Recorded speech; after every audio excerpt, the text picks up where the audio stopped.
Donc Delon Alexandre, j'ai 30 ans, je suis au club depuis 12 ans maintenant. J'ai eu des équipes jeunes pendant longtemps. Je me suis aussi occupé de l'équipe B durant une saison. Et j'ai suivi le groupe première sur plusieurs années avec Jamal, avec Valentin. Et du coup, depuis cette saison, je suis à la tête de cette équipe avec Alexis Truc et Julien Tribou. Et l'équipe B est gérée par Jimmy Manouri et puis Gaëtan Colombe depuis quelques mois.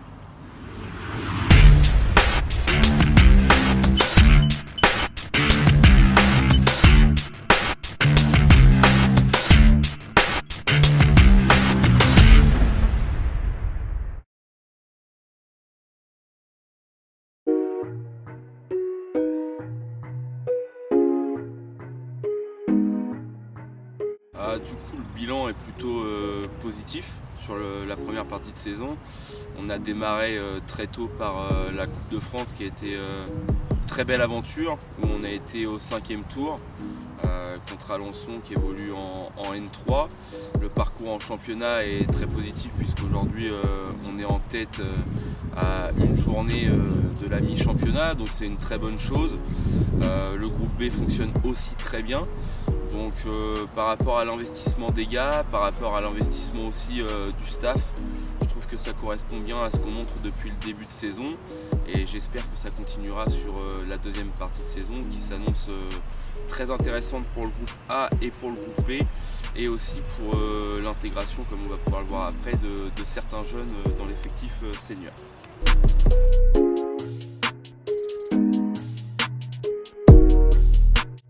Pour être honnête, on avait démarré la période de prépa estivale avec un autre système de jeu que je voulais mettre en place. On s'est aperçu rapidement en concertation avec les joueurs que ça pourrait être difficile à mettre en place, en tout cas de manière rapide. Donc du coup on était passé sur un système qui était déjà travaillé par Valentin la saison dernière, le 3-5-2. On a un deuxième système qui est un 4-3-3, donc qui ressemble un petit peu dans le positionnement du milieu à ce 3-5-2 là, et je me suis aperçu rapidement que ça fonctionnait mieux, les automatismes étaient plus faciles pour les joueurs et les résultats se sont fait sentir assez rapidement. On s'aperçoit que défensivement on est très solide, 9 buts encaissés c'est quand même très peu. On arrive à marquer pas mal de buts aussi. Je trouve que l'équilibre en phase défensive et en phase offensive est très intéressant. Et du coup je pense que le fait d'avoir discuté avec les joueurs en début de saison sur ce système de jeu a été productif et qu'aujourd'hui c'est une vraie satisfaction et donc il y a de fortes chances qu'on reste comme ça sur la deuxième partie de saison.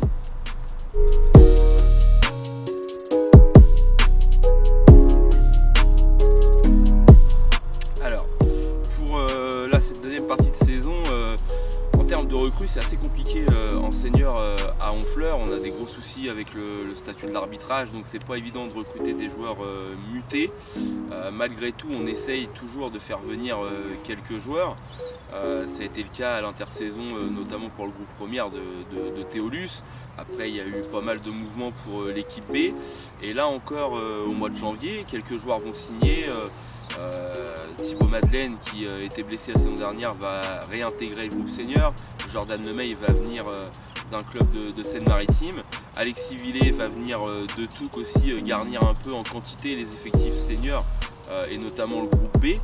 Et pour la première, Alexis Moratti, qui jouait à Saint-Sauveur, nous a rejoint là à la reprise la semaine dernière. Donc ça c'est une très bonne chose parce que je trouve que c'est un joueur qui est intéressant, très réservé et qui a possibilité, je pense, d'apporter une plus-value positive à l'effectif. Chaque vendredi soir, les U18 viennent s'entraîner avec les seniors. J'essaye de les intégrer sur les matchs amicaux. J'essaye de les intégrer sur des matchs, ce sera le cas la semaine prochaine en Coupe de Normandie à Pont-de-Mer, pour justement les intégrer dans le groupe senior. C'est très important de compter sur eux. Il y a de bons formateurs au CSH, que ce soit en U15, en U18, que ce soit sur les catégories jeunes. Et c'est important de ne pas les laisser s'échapper et de montrer qu'on compte sur eux. Donc ça a toujours été le cas à Honfleur, de compter sur les jeunes. Moi je suis très aussi formateur, donc du coup je compte sur eux et je trouve que c'est intéressant et nécessaire de les intégrer au groupe le plus souvent possible sur des compétitions officielles. Et donc bien sûr que je compterai sur eux aussi sur la deuxième partie de saison pour pallier à certaines absences. Et pourquoi pas, si les prestations sont bonnes, les intégrer de manière un peu plus longue sur la durée.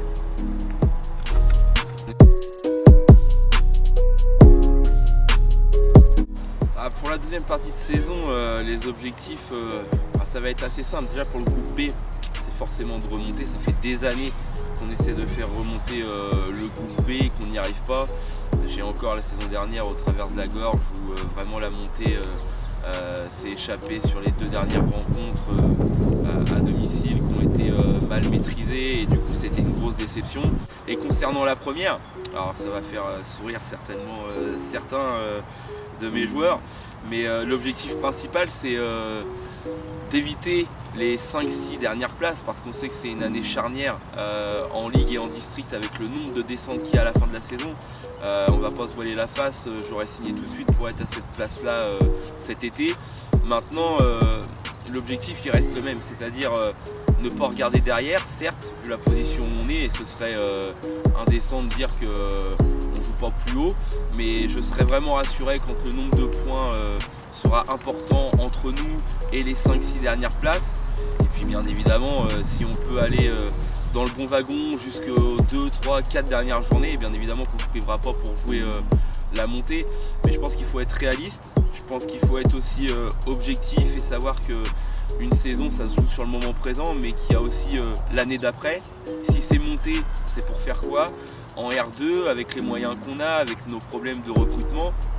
Il faut analyser tout ça et je pense que c'est important que tout le monde prenne conscience que je pense qu'il y a un petit palier entre la R2 et la R3 et qu'il faut que ce soit réfléchi et pas fait dans le but de dire on est monté c'est bien et que l'année prochaine ce soit une catastrophe, qu'on enchaîne avec beaucoup de défaites. Les déplacements sont pas les mêmes, les équipes sont pas les mêmes, je pense qu'il y a plus de qualité, que ce soit d'ailleurs sur l'effectif ou sur l'encadrement. Moi-même, est-ce que les capacités sont bonnes pour encadrer en R2? Je sais pas. Donc toutes ces questions sont à prendre en compte, mais en tout cas bien sûr qu'on ne gênera pas si on peut jouer les premiers rôles, et on sait qu'en deuxième partie de saison on reçoit tous les gros à domicile, donc ça va être excitant, très intéressant, et je reste persuadé que mon effectif en tout cas sans blessure, sans suspension, sera largement capable de mener à bien cette opération, et je pense qu'on peut faire quelque chose de très intéressant en A et en B à la fin de la saison. Donc je compte sur eux et je compte sur les gens qui viennent nous soutenir depuis le début pour venir les encourager et pour qu'on puisse fêter quelque chose de sympa en fin d'année.